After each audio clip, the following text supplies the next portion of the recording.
and welcome to Two Tired Teachers. Today we want to talk to you about Comparing the sequoia, the giant sequoia, and the giant coastal redwoods. We have been to both parks very recently. Matter of fact, we're still at Redwoods.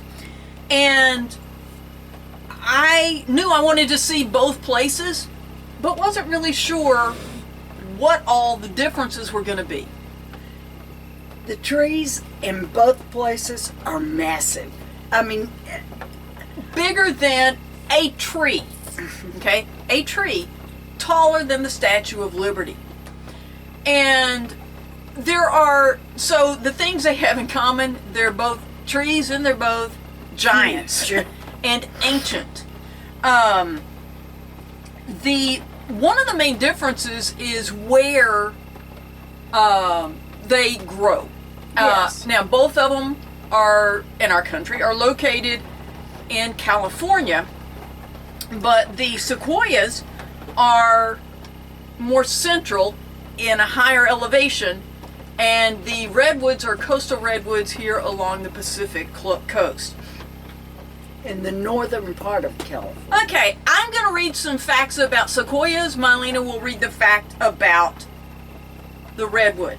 The height of a sequoia can be 314 feet. The height of a redwood can be 379 feet. Both of those are, when you're standing down underneath them, it's just hard to fathom. The diameter of a sequoia can be up to 30 feet. And of a redwood, up to 26 feet. Once again, just massive. And both of them, I'll tell you something that's very similar to both of these trees, and that is you feel very small when you are around them, and you really can't get the sense of how large they are until you're standing there.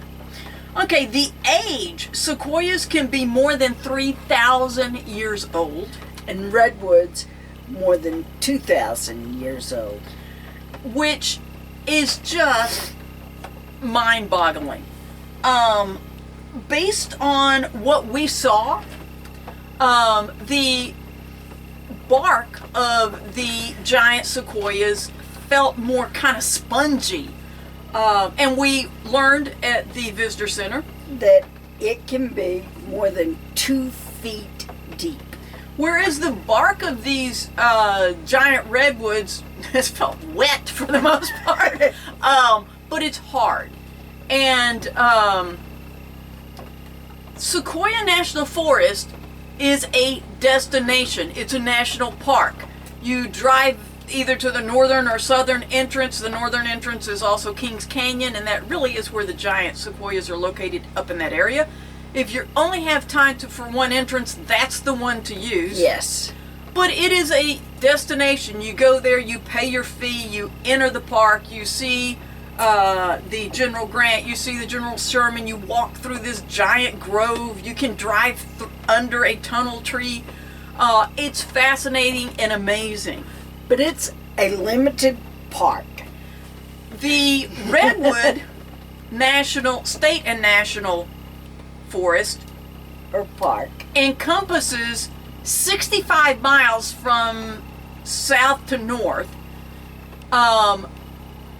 And you are constantly going in and out of that forest. And so there's not a fee station, there's signs that say you're entering it, and you're driving the Redwood Highway or Pacific Coast Highway, which sometimes is 4 lanes and sometimes 2 and Occasionally one where there's been a rock slide or something. But you're constantly driving in and out of Yes. that forest. Even at that, if I were coming again, I'd want to take a scenic bypass. It's a little bit smaller road than the highway, just to drive among these giant trees. It's otherworldly, and then if you can get out and just a short hike, you don't have to go any distance until you just feel enveloped by the forest. And then today we are actually out on, if you look at the map, the northern section of the Redwood State and National Forest. Highway 199, we'd started coming across, and it was called Walker Road. And I'm thankful it was rainy and we're in off season, because there were still a lot of folks there, but we were able to actually drive down a mostly one lane road. And no, it wasn't just one way. But we weren't towing, but just to get in the forest a bit more. Yes. And we've been able to do that at Sequoia National Park. So bottom line is, if you can go to both, do it. And add Yosemite in there. Make it all three. Yeah, Yosemite, we went to in between. Yosemite does have sequoias, and it does have redwoods. I don't think they would be classified as giants. I don't think they're they still would. large trees. I mean, they're still really big trees, but they're not the giants that you're going to see in Sequoia National Park or redwoods. redwoods. So, the coastal redwoods. So, if you can do all three, definitely do that. And It's, if you can only do one, do Yosemite. It does have redwoods, it does have sequoias, and there's more to do there. yeah. I don't know. I don't know what if I were to say, if you can only do one this year, do another one next year, and do the third one the year after. We had done Sequoia when we were kids. I'm thrilled we came back. Yes, She says we went to Yosemite when we were kids. we did. I have no memory of that. We've never been. to redwoods. And we can show you pictures, we can show you video, we can show you these things. And it's not going to be the same. And there's one tree, I was trying to take a picture of it, but someone was coming behind me. But on this highway, where they've had to cut out part of this tree so that trucks can drive around the corner. These trees are just that massive. Yes. And it's, even when you're standing there looking up, you still can't get a perspective of how massive these are. These trees make normal sized trees look like bushes. Yes. It's on a different level. And with Sequoia, there were a couple of visitor centers, information things, 3, I think, if you count the museum. And with the redwoods, you're going to come across information booths, information centers, kind of as you're going from one section of the redwood forest to the next.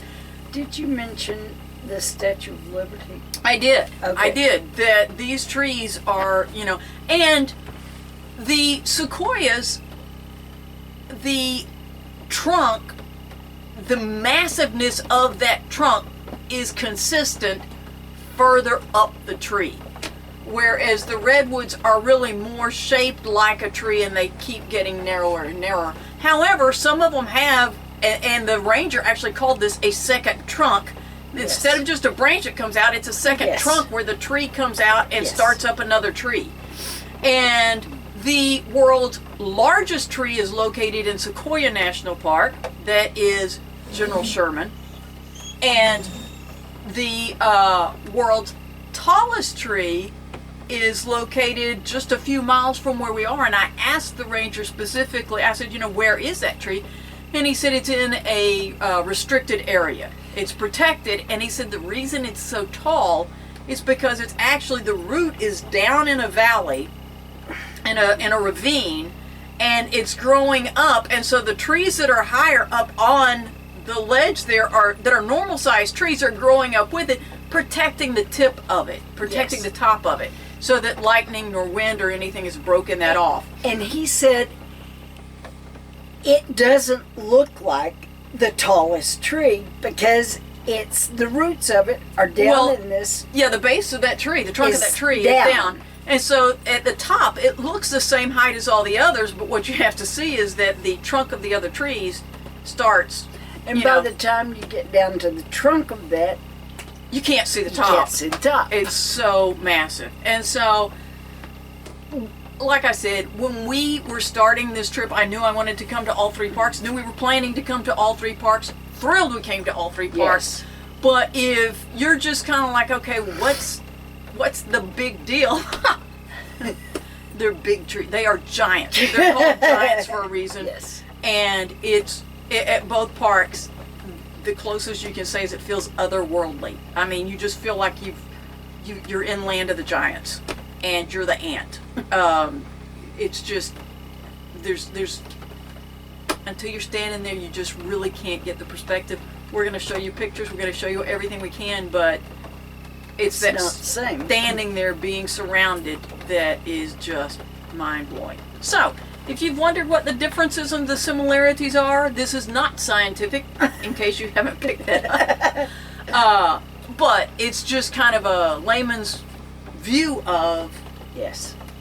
the giant sequoias and the giant redwoods. Thanks for watching. Two Tired Teachers.